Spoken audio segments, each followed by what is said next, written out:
నమస్తే. ప్రస్తుతం మనతో పాటు మాజీ ఎంపీ వి హనుమంతరావు గారు ఉన్నారు. బతుకమ్మ కుంటకు సంబంధించి ఇప్పటికే ఆయన హైడ్రా కమిషనర్ రంగనాథ్ కంప్లైంట్ ఇచ్చిండు. రంగనాథ్ కూడా బతుకమ్మ కుంటను విజిట్ చేసి దాన్ని క్లీన్ చేస్తున్నటువంటి పరిస్థితి. ఒకసారి మాట్లాడదాం. సో బతుకమ్మ కుంటకు సంబంధించి మీరు కంప్లైంట్ చేసారు గతంలో అనేక మార్లు. సో మీరు చిన్న ఉన్నప్పుడు కూడా బతుకమ్మ కుంట చాలా పెద్దగా ఉండేది అనేది. సో ప్రస్తుత పరిస్థితి ఏంది? రంగనాథ్ ఎటువంటి హామీ ఇచ్చిండు? చూడండి, రంగనాథ్కి అన్ని కాయిదాలు ఇచ్చినాం. ఎవరైతే ల్యాండ్ గ్రాబర్ దగ్గర ఏం కాయిదాలు ఉన్నాయో తెలియదు. ఎవడన్నా చెరువును కూడా అమ్ముకుంటాడు, చెరువును కూడా కబ్జా చేయాలి, అది గూగుల్లో చూస్తే తెలుస్తుంది. కేసీఆర్ కూడా అన్నాడు ఇది బతుకమ్మ కుంటనే అన్న, తప్పనిసరిగా అన్నాడు. తర్వాత ఆయన పార్టీలో చేరిండు కాబట్టి సుధాకర్ రెడ్డి గురించి వాళ్ళు పెండింగ్ పెట్టిండ్రు.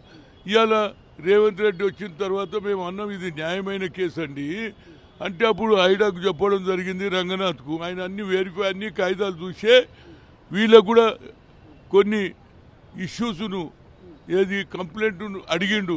దీనికి ఆధారాలు ఉంటే తెమ్మంటే వాళ్ళు 10 రోజుల నుంచి ఆధారాలు తేలే. ఆ తర్వాతనే ఆయన నిన్న వచ్చి బుల్డోజర్ పెట్టేసి లెవెల్ చేస్తున్నాడు. ఇప్పటి కూడా ఆయన నేను హైకోర్టు, నువ్వు హైకోర్టు కాదు పోయి సుప్రీంకోర్టు. చెరువే కదా, చెరువును ఆక్రమించుకోవడం ఎంతవరకు నిన్నటి వరకు అంటే టీఆర్ఎస్ ప్రభుత్వం బీఆర్ఎస్ ప్రభుత్వం ఉంటే నిన్ను కాపాడిండ్రు. ఇప్పుడు ఎందుకు కాపాడతారు? అప్పుడేదో నువ్వు అక్కడ లోకల్ నాయకుడు అని నీకు సపోర్ట్ చేసిండ్రు. నాకు కూడా చాలాసార్లు ట్రై చేసిండ్రు. నేనన్నా మహిళలకు అన్యాయం చేయ, మా అక్కలు మా పెద్దమ్మలు చిన్నప్పటి నుంచి మేము కూడా అందులో ఈత కొట్టిన చిన్నప్పుడు. అది బతుకమ్మ కుంట, దానికి నేను అన్యాయం చేయనన్నా బరాబర్ కొట్లాడినా మొత్తం మీద సాధించిన. తప్పనిసరిగా 5 ఎకరాల మీద తప్పనిసరిగా చెరువు అవుతుంది, పక్క గార్డెన్ అవుతుంది, వాకింగ్ కూడా కావచ్చు. అక్కడ ప్రజలు కూడా అందరు సంతోషంగా ఉన్నారు. ఇక ఆయన బాధతోటి ఏమన్నా చెప్పుకుంటే చెప్పుకొని, కానీ అది అన్యాయము. 12 ఎకరాలు ఏమున్నదన్నారు, ఇప్పుడు 5 ఎకరాలు చిక్కినట్టున్నది. మరి మిగతా ప్లేస్ ఎట్లా? 7 ఎకరాలు ఉండే కానీ 2 ఎకరాలు అయిపోయింది. ఉన్న భూమి అన్న కాపాడుకోవాలి కదా అని అంటే దానికి ఆయన 5 ఎకరాలు ఉన్నది.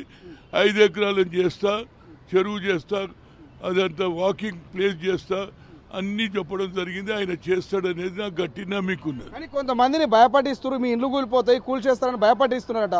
వాస్తవం మీద ఇండ్లు కూల్చే అవకాశం ఉందా? ఏం లేదు. అది కూడా ఆయన నిన్ననే రిప్లై ఇచ్చిండు, ఎవరు భయపడొద్దు, ఎవరు ఇండ్లు కూలగొట్టేందుకు రాలేదు. ఏదైతే ఖాళీ స్థలం మిగిలిందో దాంట్లోనే చెరువు, దాంట్లోనే వాకింగ్ ప్లేస్ అన్నీ అందులోనే చేస్తా అని చెప్పిండు. వాళ్ళకు కూడా పోయి మాట్లాడడం జరిగింది.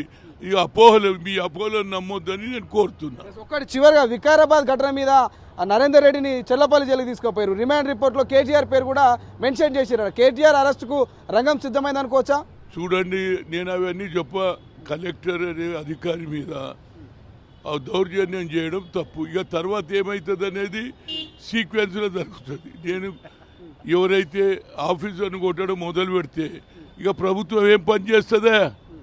కనుక ఏదైనా ఉంటే రిప్రజెంటేషన్ చేయి, అడుగు, ధర్నా చేయి. కానీ కలెక్టర్నే కొట్టడం వల్ల ఇది మంచి పద్ధతి కాదు. ఇది కొత్త ఆనవాయితీ అయింది. దీనివల్ల వాళ్ళకు కూడా చెడ్డ పేరు వస్తుంది పార్టీకి. అదేవిధంగా ఆఫీసర్ని కొట్టడం అనేది చాలా పెద్ద తప్పు. అడుగు, మాట్లాడు, కానీ దౌర్జన్యం చేయడం కలెక్టర్ మీద తప్పు. రైతులు దాడి చేసారు, రైతులు కడప మంటతోటి కంపెనీని తరిమి కొట్టే ప్రయత్నం చేశారు. కానీ మీరు రాజకీయం చేస్తున్నారని చెప్తారు బీఆర్ఎస్ వాళ్ళు.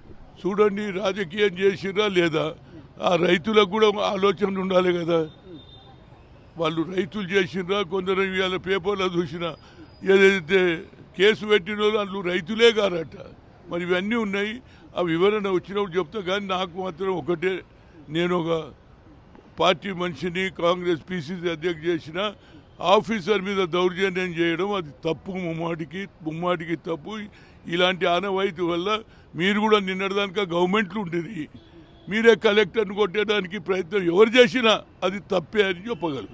కులగణన గురించి ఒకటేం చెప్తారు, తప్పుడు ప్రచారం చేస్తారు. కులగణన గురించి కొంతమంది అప్పుల డీటెయిల్స్ అడుగుతలేరు, కానీ ఆస్తులు ఎంత ఉన్నాయి, మీకు ఎక్కడ ఉద్యోగం చేస్తారు, ఏందని డీటెయిల్స్ అడుగుతారు. దానికి దీనికి కులగణనకు దీనికి సంబంధం ఏందని అడుగుతారు. అది నిజమే. దాని మీద ఏంటంటే అకార్డింగ్ టు ఆయన ఏదైతే స్థితిగతులు అన్నీ చెప్పినా జనాభా లెక్క ప్రకారంగా వస్తుంది. దాని మీద భయపడేది అవసరం. ఎవరి జనాభా ఎంత ఉన్నది అనేది అకార్డింగ్ టు ది 50% సీలింగ్ కూడా ఎత్తేస్తానన్నాడు. జిత్నా ఇస్సేదారి ఉత్తి భాగీదారి అన్నాడు. కాబట్టి రాహుల్ గాంధీ చేస్తాడు. అదే నరేంద్ర మోడీకి చిత్తశుద్ధి లేదు. తనకు తానే బీసీ అంటాడు కానీ ఇంతవరకు ఏం చేయలే. నేను 3 సార్లు కలిసిన వాళ్ళ పార్టీ నిర్ణయం ఏందో లేదు దాని మీద నుంచి. ఇప్పుడు రాజీవ్ గాంధీ కూడా రిజర్వేషన్కి వ్యతిరేకమని కొత్త మాట చెప్తుండు. ఆయన మీదకెళ్ళి వచ్చి చెప్తాడు రాబోయే చచ్చిపోయిన గురించి కూడా ఆయనను కూడా ఇడుస్తలేరు. అంటే నరేంద్ర మోడీ రాహుల్ గాంధీ కులగన్ అన్న తర్వాత ఆయన డెస్పరేట్ ఉన్నాడు. ఈ మెజార్టీ పాపులేషన్ అంతా కాంగ్రెస్ వైపు పోతుందని రోజు ఒక మాట మాట్లాడుతూ అది మంచి పద్ధతి కాదు. చనిపోయిన గురించి మాట్లాడొద్దు అనేది నా ఉద్దేశం. Thank you so much. ఇది రైతులకు పక్షాన నిలబడాల్సినటువంటి ప్రతిపక్ష నేతలు.